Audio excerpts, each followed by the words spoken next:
Welcome to the Content Amplified podcast, brought to you by Masset. Our goal is to help you get more from your marketing content. Each episode is a 10 to 15 minute interview with industry experts that share amazing insights to help you squeeze as much juice from your content as you possibly can. Here's today's interview. Welcome back to another episode of Content Amplified. Today I'm joined by Sam. Sam, welcome to the show. Yeah, thanks for having me. Yeah, I'm excited to have you here. Sam, this is going to be a fun discussion, but before we dive in, let's get to know you. We always ask a couple questions. What's your background? What have you done in marketing? And then on top of that, what do you love about content and marketing in general? Like, why is it exciting to you? All right, background, keep this short. Grew up in a marketing agency family, went to school, knew I didn't want to be a doctor, knew I didn't want to be an engineer. So went the business route. Through different roles in my career, got to experience operations, got to experience digital, got to experience demand. And that kind of all has just informed like being this generalist, but I have the experience of knowing each of those where I can go deep, where I can apply different things. And I just love startups, problems to solve for. Like how do you grow? How do you crack the problem versus red tape? You know, you have to do it this way. We've always done it this way. You can chase me from an organization way too fast with that. So yeah, that's kind of my marketing background. What's led to me to just like startup SaaS. Why do I love content and marketing? Because it's always changing. Like there's no one playbook. Like that's exactly what I was just speaking to a minute ago. Like the organizations that follow the tried and true playbook, it's not going to work next year, the exact playbook, let alone 5 years, 10 years down the line. And that's due to buyer behavior, human psychology, like what draws us, what platforms are all the rage right now. Like watching LinkedIn try to pick up this TikTok feed it's hilarious to me. But still the concept of like, how does written word work? How does audio work? How does video work? How do short form versus long form and all of that? So just being forced to solve problems because I get bored quickly. Like there's no shortage of you have to figure out something new, something different, not just to keep up, but also to stand out from everyone else. So all of that in aggregate is just like my weird data geek happy place. I love it. That's awesome. So Sam, we're going to talk about something fun today. I saw one of your LinkedIn posts and this really kind of triggered a thought process where I wanted to dive into it. What you talked about is you should not market the solution, you should market the problem.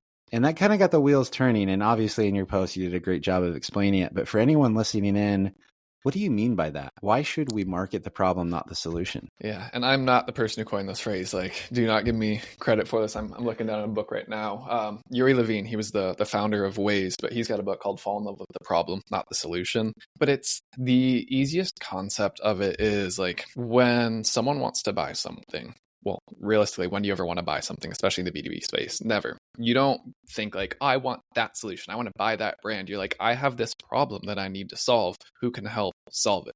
And so when you're marketing yourself, you can do it in two ways. You know, hi, I'm Loxo. We have the best talent intelligence platform in the world. Buy our talent intelligence platform.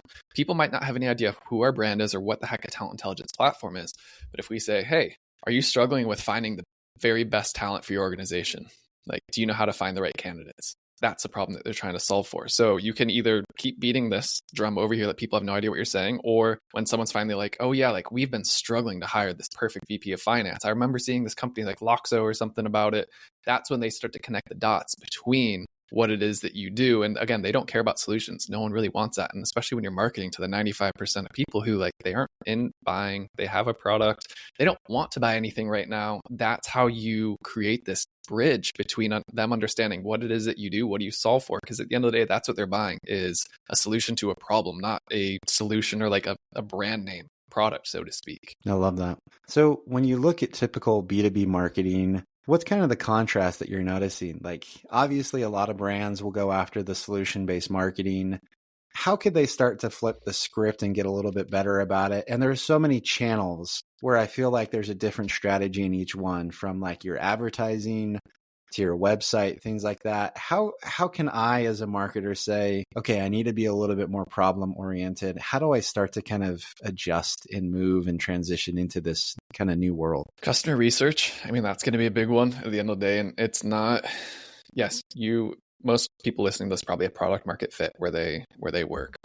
You think you're going to know all the answers. Like, here's what we do. Here's our value prop. Here's our mission statement. Here's what's on our website as our H1.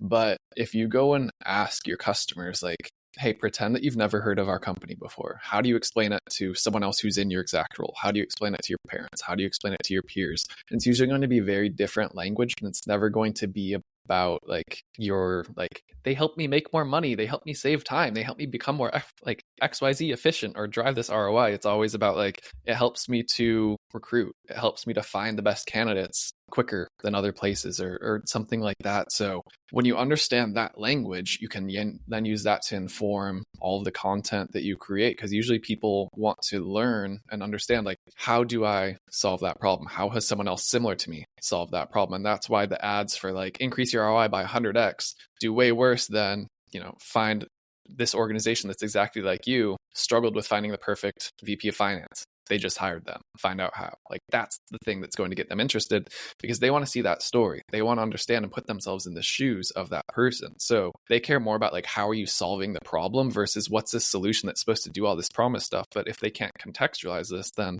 it all goes to naught. I love it.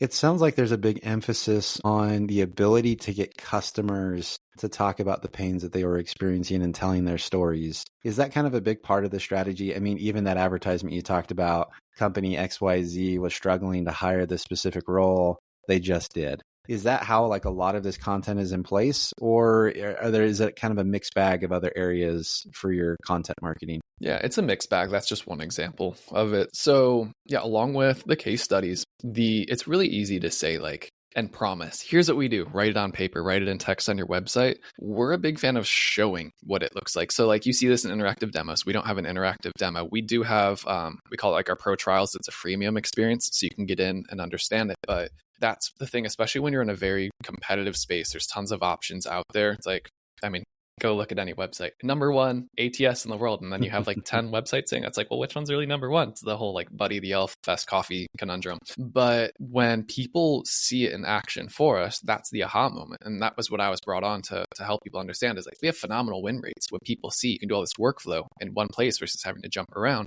So it's like, well, instead of waiting for them to like get to the demo spot, why don't we proactively show that? Because that's the aha moment. And so whether that's through video, just directly in the feed, different use cases, like how do you find the perfect candidate? How should you reach out to them?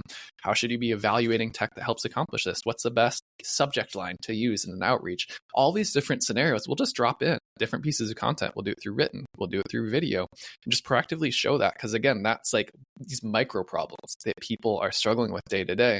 And they're going to start seeing answers to that, and they're going to keep seeing that little Loxo icon. So they're going to start saying, okay, like this is the company that works on these problems, and buyers are very smart. I don't have to hit them over the head and say like, and Loxo solves this, get a demo today. Like, they're going to know and create that association. So yeah, very much like just the days of being able to just say what you want the market to believe and them take it at face value are gone. Like, you have to back it up. And that's where I'm always going to be a big believer in case studies, showing it, and just like, you have to back up the talk with different pieces of content. And that's where it's brilliant to use. Yeah, I love that. And I love this whole approach to, it's not just how you talk about your product or the industry, it's how you approach content marketing. It sounds like, hey, these are every single problem that our audience could ever face as it relates to anything we do. You know, what's the right outreach? It sounds like it fuels your whole content engine. It gives you a million ideas of how to provide value, all focused on this. And I love that there's this dotted line. If they know how to solve these problems, I'm guessing their solution can make all of this way better for me. And they love that association. Now, one of my things, it's kind of interesting. I don't know why my mind goes in this direction. You think about like old school cigarette ads and things like that, but they had to put on the box, you know, cigarettes cause cancer.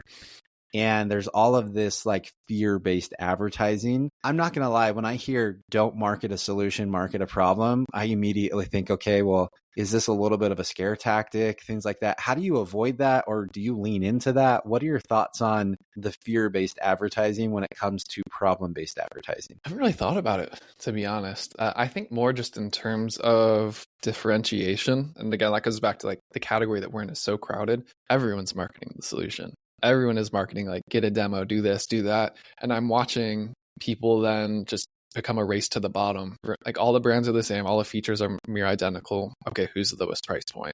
because they're all just trying to say, we are all not trying to say this, but like they're all the same. They're all commodities at this point. If we want to create the relationship with a market that understands our value, and also that becomes our competitive advantages, yes, like we do all this other stuff that they all do, but you can also see we have this unique knowledge. We truly understand you. We're not just some soulless VC-backed company that's trying to make as much money as possible and then we can sell out, but we want to help recruiters truly get better at what they do. And there's a big difference. I'm sure you've talked to countless sales reps who you get the sense of like, do they know what they're talking about? Or are they just trying to sell me as quickly as they can? Are they a trusted advisor, or are they just, an order taker, so to speak? And when every interaction you have with a company is like, oh, they truly get it. They get me. They get what I'm going through, and they can help provide that expertise. Usually you have to pay consultants for that. You have to pay an agency for that. That's what you're getting also as part of becoming a customer with us. And so that's one of those, like when they start to see this, it becomes this other dotted line association that you were saying there of like, you're not just getting software, but you're getting all this knowledge, all this expertise, all this help that's going to help you be successful, because that's what leads us to be successful at the end. I love that. So you talk about every interaction with a company, they get it. How are you training and how are you like educating the entire business to really understand the problems that these people are going through and making them experts? Because I'll be honest, I have talked to people who know how to do a demo, but they don't know what I'm feeling. They're like, oh yeah, that's an interesting use case. I have no idea how the product can solve that. But it would be interesting to hear, how do you do that? How do you make that content and this philosophy actually company-wide? Yeah, two-pronged. There's two ways that we do this. So one, a lot of our sales team and a lot of our customer success team and a lot of our customer support team have recruitment backgrounds. They were recruiters, so they've been in the shoes of those people. They can talk the talk because they've walked the walk. They understand the ins and outs, the nuances, the jargon, all of that. Like they are one of them. So they get that there.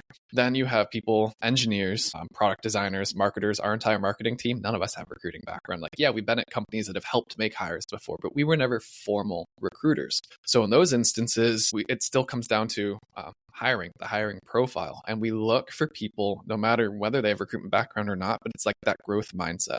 These are the people that just always want to learn. They always want a new challenge. They want to solve for something and improve. And with that comes the desire, like, I want to know my market so I can market as well as I can to them. And that's only going to come through having that knowledge. Yes, we probably could find recruiters who want to be marketers, but that's the other side of the coin, so to speak. And if I go into our own platform and try to find recruiters who have the very specific skill set that they would need for a VP of marketing also, that's going to be really hard, right? So, okay, you have two options. Do you hire a recruiter and train them up on the marketing skills? Or do you find someone who has the marketing skills with a voracious desire to learn this and learn the market and then apply that into it? And usually you'll find it's a little bit easier to go with the second route. So that's where really what we do on that side to get the whole company, where it's like they either have that innate knowledge and experience, or they want to learn it, and the learning curve, because it's not forced upon them, but they have that desire to learn it, is that much faster. I love that. And even like you mentioned, not every single role has to have that same background, but you have a lot of roles that do have the background and you have access to those people. Like it's so nice for you to be able to say,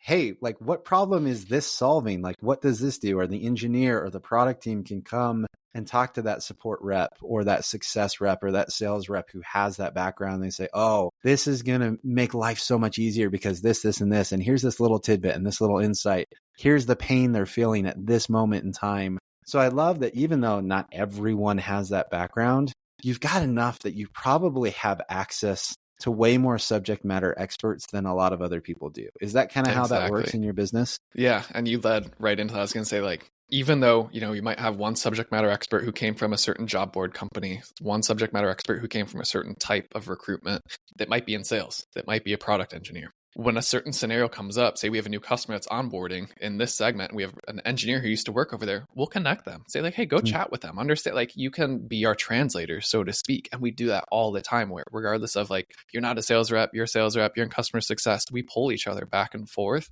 to help. One, it helps with just the internal knowledge. Those people who want to learn, they get to learn that much faster. And two, with the relationship side with the customer, when they see and they can relate to all of a sudden, like, oh, perfect. Like, yeah, you're my type of person. Like, let's talk. And just that that goes back to what we were saying earlier, where when they see that we have that knowledge, we get them. Because that's the biggest thing when it comes to software now is it's like, are you built for my specific type of recruitment? Are you built for the very specific thing that I'm trying to accomplish? When they see that and feel that, they're like, okay, no other company has this, or very few do this. Like, they're invested in me. I know that this is going to work. I love that. Well, Sam, there's a lot of insights and learnings. I really love this episode. There's so much to dig into. I'm guessing people will have additional questions, though. If they want to reach out and connect with you online, how and where can they find you? Yeah, LinkedIn. I'm very active on there. Shoot me a DM. Have a Substack. So samkeenly.substack.com. You can shoot DMs on there, as well as usually a little bit long form. And then our website, loxo.co. So really easy to find us in any of those. Love it. And we will link to Sam's profile in the show notes. Again, he has great content on there. So give him a follow, connect with him. Sam, again, thank you so much for the time and insights today. Yeah, this was fun. Thanks, Ben. Thank you for listening to the Content Amplified podcast. Please subscribe and leave us a review. And for additional ways to get more out of your content, visit our website at getmasset.com. That's getmasset.com. And tune in next time to the Content Amplified podcast.